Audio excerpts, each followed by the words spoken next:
alunos, tudo bem com vocês? Continua com a gente, nós vamos iniciar agora a nossa aula de Geografia para os alunos do 7º ano. Hoje nós vamos falar sobre população brasileira. Semana passada nós falamos sobre alguns aspectos demográficos do Brasil, particularmente, né? Apresentamos alguns conceitos demográficos, como população relativa, população absoluta, a pirâmide etária, nós vimos também. E hoje vamos falar sobre, basicamente, características do povo brasileiro, certo? Então, o que nós vamos aprender? Vocês estão vendo aí na tela de vocês, nós vamos aprender a distribuição territorial da população brasileira desde o período colonial aos dias atuais, considerando os aspectos naturais, históricos e econômicos. A população brasileira ela vai se caracterizar na sua distribuição no espaço geográfico, que é o nosso país. Ela vai ter uma característica bastante peculiar e particular, justamente relacionada ao processo histórico do Brasil. Também nós vamos compreender as causas dos processos migratórios no Brasil, refletindo sobre suas consequências territoriais, sociais, econômicas e ambientais. Ok? Então, vamos mais adiante. Esse conteúdo vocês irão encontrar no livro de vocês, na página 76, lá no capítulo 6, onde fala sobre população brasileira. Então, vamos começar aqui com o povo brasileiro. Darcy Ribeiro, que era um sociólogo, ele chegou a dizer que o povo brasileiro foi um povo inventado, né? Justamente porque era um povo que tinha, e tem, aliás, características de várias outras etnias ou raças, ok? Não era um povo genuinamente de uma etnia só ou de uma raça só. Isso se dá pelo processo histórico do nosso país. Então, o povo brasileiro é um povo miscigenado, é um povo misturado, né? É um povo colorido. Por quê? Porque ele é formado a partir, e vocês podem anotar isso, ele é formado a partir de 3 etnias ou 3 raças, certo? Que é o povo africano, que veio para cá, né, de forma involuntária, forçada para trabalhar. O povo indígena, que vivia no nosso país já, né, são os povos nativos, e os europeus, especialmente os portugueses. Nós também temos uma diversidade cultural muito grande, justamente por conta dessa miscigenação de cultura. Misturou a cultura africana com a cultura europeia, com a cultura indígena. E aí, a nossa cultura, ela tem sua particularidade. Nós podemos falar, por exemplo, que o povo brasileiro é hoje uma etnia, porque tem características especiais que não vão existir em nenhum outro lugar no mundo. Por exemplo, a língua do nosso país, ela tem, claro que a nossa língua oficial é o português, né? Mas a língua do nosso país, apesar de ser o português, ela possui outros vocabulários vindos de outras raças, como o vocabulário do dialeto africano, né? De alguns dialetos africanos, de indígenas, por exemplo. A religião também, a nossa religião ela é diversificada, embora nós sejamos, a maioria, né, da população seja católica, cristã, mas ela é diversificada. Tem também a questão do candomblé, da umbanda, né, certo? A culinária também é diversificada, isso não precisa nem questionar muito sobre, né? Basta você mudar um pouco de região, de uma região para outra, sair do Nordeste e ir para o Norte, que a culinária muda totalmente. E também vai refletir nas músicas e em outros aspectos das artes, certo? Esse mapa aí que eu trouxe para vocês estão vendo, traz a distribuição populacional por cor. Por que nós vamos falar de cor hoje no Brasil? Como eu falei para vocês, o Brasil é um povo colorido, certo? E aí, nesse mapa, traz justamente a distribuição da população pela cor. A cor branca, né, que é esse amarelo mais claro, a cor preta, que está nessa cor marrom, que vocês estão vendo, a cor parda, que é em laranja, e a cor amarela, que está de verde, e a cor vermelha indígena. Observem que, por exemplo, a cor que mais se destaca aí é a cor branca e a cor parda, né? Que é esse amarelo mais claro e esse laranja. Por quê? Porque realmente no Brasil, no nosso país, a maior parte da população brasileira ela é composta por pessoas de cores pardas. Não dá bem para definir se é preto ou se é branco, porque a cor é misturada, né? É uma mistura. E vocês observem que, principalmente na região sul-sudeste, o que predomina aí é a cor amarela, né? No caso aí a cor branca, né? Que está representada pela cor amarela no nosso mapa, na nossa legenda, na região sudeste, né? Você vê aí que em São Paulo tem uma corzinha aí verde que mostra a cor amarela. A cor amarela, para quem não sabe, é a cor dos orientais, de japoneses, chineses. E São Paulo é um local, né, que tem uma das maiores comunidades japonesas do mundo, fora do Japão, claro. E aí lá na região norte você vê aí um destaque cores vermelhas, que está representando a cor indígena, que é onde se concentram a maior parte dos nativos do Brasil. No Nordeste, o que irá predominar? Justamente a cor parda. Na Bahia, nós temos aí a cor preta também se destacando, porque os baianos eles têm, né, suas raízes mais fortes africanas naquela região. Vamos adiante. Olha só. Cor como fator social. Trouxe aí para vocês. O IBGE trabalha com as seguintes categorias raciais: branca, parda, preta, amarela e indígena, certo? Sendo a cor parda uma categoria intermediária entre a cor branca e a cor preta. Isso é de 1872, essa definição. É uma definição que já está defasada, certo? Porque muitos criticam, por exemplo, a cor parda. O que é o pardo? Para muitos, pardo é apenas a cor de um papel, não é uma cor de uma pessoa, né? Então, é uma classificação que o IBGE usa até hoje, porém, é uma classificação que está defasada, está atrasada. Nós já avançamos muito em relação à questão da cor e da nossa sociedade. Tem um outro ponto que o IBGE faz, que não é o IBGE que vai definir a sua cor, por exemplo. Você, professora Ivana, você é preta ou você é parda. Não é o IBGE que vai definir. Quem vai definir sou eu mesma, né?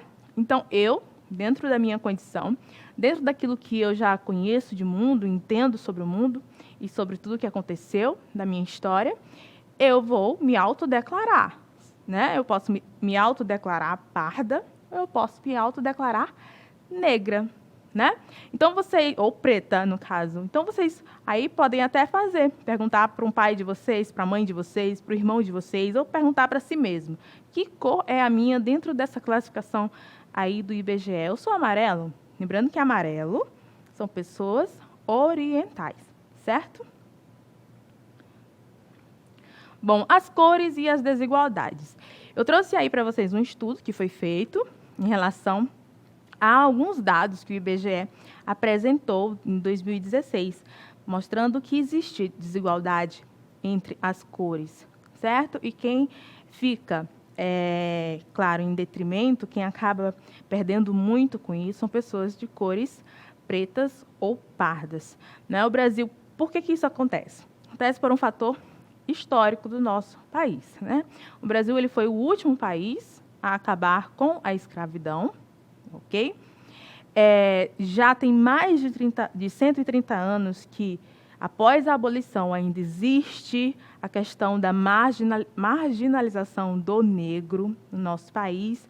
Não é à toa que nas favelas, né, nessas comunidades mais periféricas de cada cidade, né, a cor que predomina das pessoas são as cores pretas, né? Pretos e pardos que predominam nesses espaços geográficos. Enquanto que, por exemplo, quando você vai para uma instituição onde tem, por exemplo, não precisa ir muito longe, basta você olhar uma foto de formatura de quem se formou em medicina, né? A foto de formatura da medicina.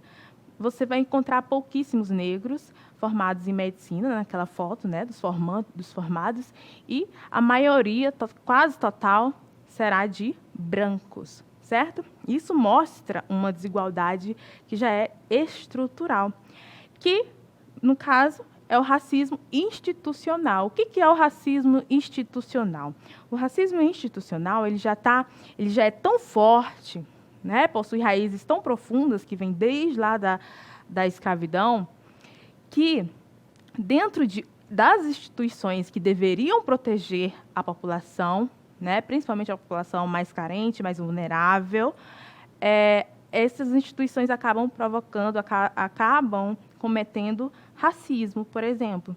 Ou um exemplo disso, do racismo institucional. Por que a maioria de jovens negros morrem por policiais, por exemplo, lá no Rio de Janeiro, né?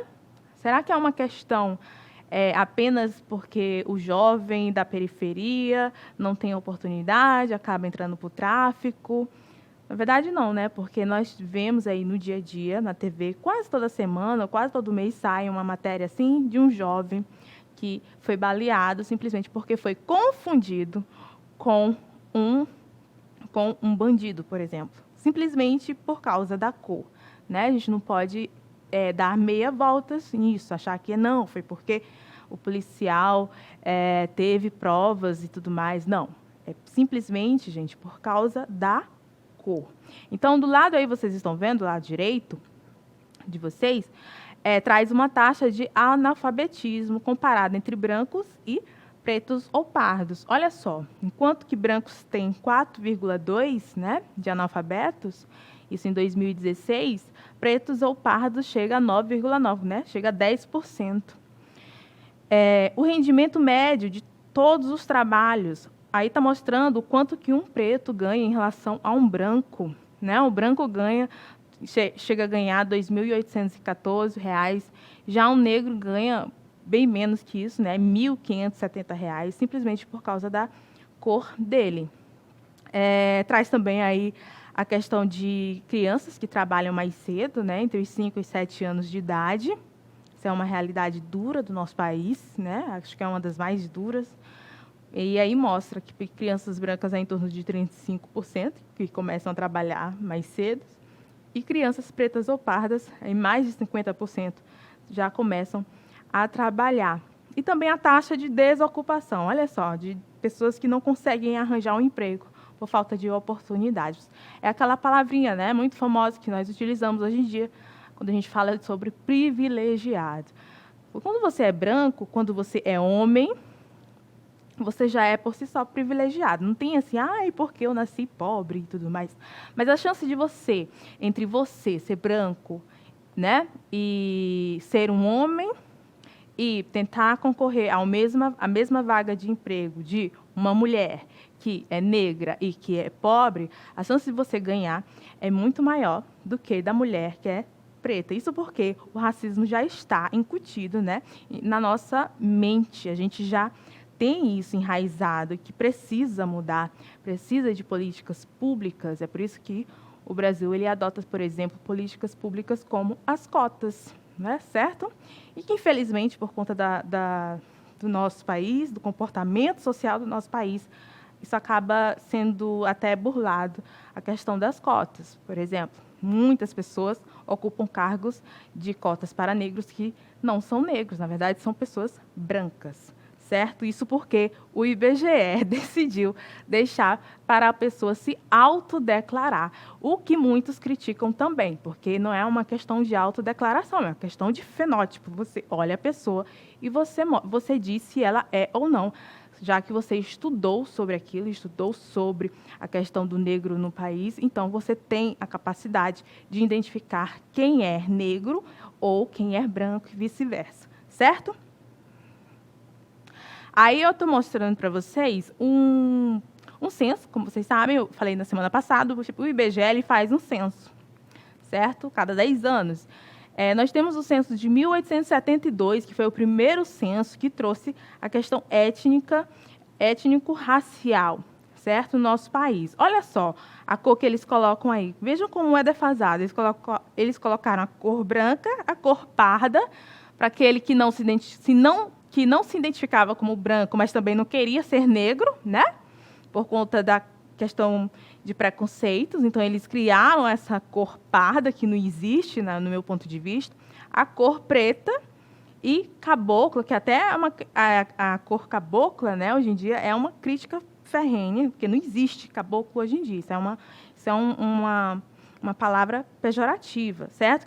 O caboclo, no caso, eram os indígenas, que eram indígenas que tinham uma relação, por exemplo, com um homem branco, por exemplo, e davam cria a uma criança com uma cor misturada, né? Uma cor miscigenada. Aí, no caso dos escravos, né, não eram os escravos que se autodeclaravam. Quem declarava a cor dos seus escravos eram os donos dos escravos, certo? E para a maioria dos donos dos escravos, claro, que para eles a cor do seu escravo era preto, né, era negro. Bom, aí depois foi avançando, né? Teve alguns anos que o IBGE não fez esse tipo de análise em relação à questão racial.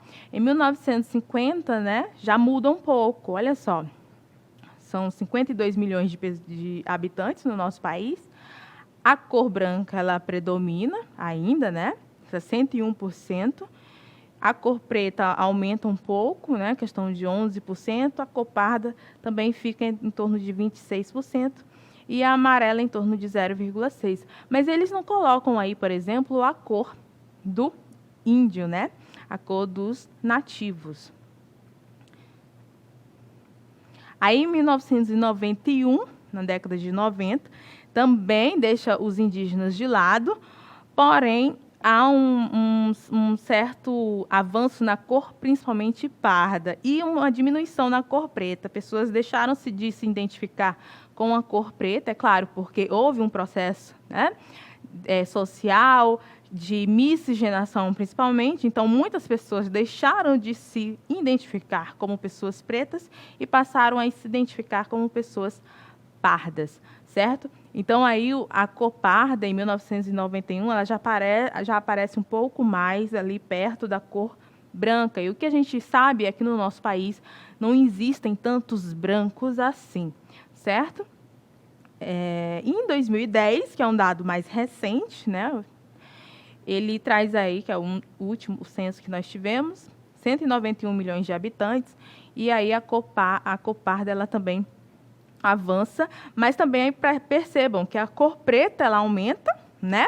Por exemplo, porque há uma certa conscientização da população, a população tem mais acesso a estudo por conta de governos mais populistas, e aí a conscientização faz com que a pessoa se autoafirme e se considere preta, isso porque ela enxerga que não tem privilégios, ela enxerga que sofre preconceito, então a pessoa acaba se identificando como pessoa preta, né? E aparece aí abaixo, finalmente, né, a cor do indígena, ok? População indígena no Brasil, o censo de 2010 registrou que a população indígena brasileira ultrapassa 896 mil indivíduos, certo? Pertencente a 305 etnias. Gente, é muita etnia. Às vezes a gente acha que, por ser um nativo, um índio, todos são iguais, né? Na verdade, não, né? Boa parte aliás, a maioria, né, das comunidades indígenas possuem línguas diferentes, costumes diferentes, certo? E aí são mais de 305 etnias e quase 1 milhão de índios de população indígena no Brasil. Lembrando que a população indígena do Brasil ela vem diminuindo, infelizmente, por conta da questão de lutas por terra, né, na região norte, entre indígenas, o povo indígena e o povo do agronegócio, certo? Então, eles vêm matando muitos indígenas para conquistar mais terras. Veja que a população indígena ela se concentra especialmente aonde? Na região norte, claro, porque com a colonização pelo litoral, o branco ele foi avançando, né, para o interior do Brasil e os indígenas, os nativos, que eu gosto mais de falar de nativos, eles foram se distanciando e indo em direção a região norte do nosso país, como forma de se proteger da invasão do branco, do europeu. Bom, vamos falar sobre migração, né? O Brasil é um país de imigrantes. É isso que a gente fala, né? Costuma falar em sala de aula. O Brasil é um país de imigrantes. Por quê? Porque primeiro chegou o europeu, né? Nós tínhamos os nativos, mas aí chegaram os europeus, que foram a maioria os portugueses e também espanhóis, né? Mas aí predominaram os portugueses. E aí depois os portugueses fizeram o quê? Trouxeram os negros de forma forçada para trabalhar, né? De graça, mão de obra para o sistema do plantation deles, de monocultura. Trouxeram os africanos. E depois, é claro, lá na década de 50, vai aparecer outros europeus chegando no Brasil, outros imigrantes, né? Que são de comunidades que criam comunidades, aliás, naquela região sul e sudeste, principalmente, por exemplo, os italianos, que se predominam muito no estado de São Paulo. Olha só, grande parte da população brasileira é formada por descendentes de pessoas vindas de diferentes partes do mundo, né? Por isso que o Darcy Ribeiro, o sociólogo, ele falou que o povo brasileiro ele foi inventado, né? Particularmente intensa entre os meados do século XIX e meados do século XX, quando muitos europeus, principalmente portugueses, italianos, espanhóis, alemães e asiáticos, né, sírios, libaneses, japoneses, entre outros, chegaram ao país. Essa vinda, né, essa segunda, essa segunda entrada de migrantes no nosso país, que foi no século XX, foi justamente por conta da instabilidade que existia na Europa. Vários países estavam enfrentando a Primeira Guerra Mundial, né? Depois veio a Segunda Guerra Mundial, tempos depois, e aí houve uma certa instabilidade no continente europeu e muitos tentaram sair daquele lugar, né? Daquele lugar hostil de guerra e procuravam outros espaços, né? Outros países para poder sobreviver e estabelecer uma nova vida. Por isso que vieram muitos europeus nessa época, muitos italianos e principalmente também muitos japoneses. Vamos aqui. Migrações externas no Brasil. Gente, migração, vocês já sabem, é o deslocamento de pessoas, né, de um local para o outro. E migrações externas é o deslocamento de pessoas que entram no país ou o deslocamento de pessoas que saem também do país. No caso do século XX, a migração no Brasil ela foi intensa, de europeus, asiáticos e árabes, né? Por conta daquilo que eu falei, das questões das guerras. Então, o continente europeu ele estava muito instável e muito hostil. Também houve uma concentração de angolanos no Rio de Janeiro. Isso foi mais recente, certo? Que os angolanos eles fugiram por conta de uma guerra civil que aconteceu na Angola. Também questão da taxa de imigração nas últimas décadas cresceu cerca de 160%. Olha só, o Brasil é um dos países que mais recebem imigrantes no mundo, né? Aí nós temos haitianos, principalmente, venezuelanos por conta da economia, os haitianos também por conta da economia, da política, perseguição política. Recentemente, até o presidente do Haiti e a esposa morreram, né, por conta de uma guerra civil que existe lá. Então, muitos haitianos vêm para sobreviver no nosso país. Bolivianos, colombianos, também por conta da economia, argentinos e chineses. Gente, então, o nosso país, por que eles buscam, principalmente o Brasil? Ah, professora, o Brasil é tão difícil já para a gente, por que eles acham que o nosso país vai ser um bom lugar para eles? Simplesmente porque o Brasil é um dos poucos países no mundo que não tem políticas rigorosas para a questão da imigração, certo? Eles recebem essas pessoas e também o povo brasileiro, quando vê uma pessoa de um outro país, né, é um povo mais acolhedor, não é um povo que tem a questão xenofóbica, né, aversão a uma outra etnia. Então, por isso que eles acham melhor, que eles acham um país bom de se viver. em relação ao brasileiro, o brasileiro já faz é sair do nosso país, né? Por conta da economia também, porque fica ruim para a gente, né? Então a gente procura outros espaços em busca de novas oportunidades, em busca de uma vida melhor. Lembrem-se, quando a pessoa migra, é sempre em busca de uma vida melhor. Então, aí eu coloquei até uma seta, né? Os brasileiros, a maioria dos emigrantes, que são aqueles que saem do Brasil, eles vão em destino aos Estados Unidos. Isso por conta também uma questão histórica do sonho americano de 1929, né? E o que já está bem já distante disso, que o sonho americano mudou bastante nesses últimos anos. Eles também migram para o Paraguai por conta da moeda, porque a moeda do Paraguai ela é mais barata, né, mais baixa o valor dela do que o real, então lá eles conseguem ter uma vida melhor.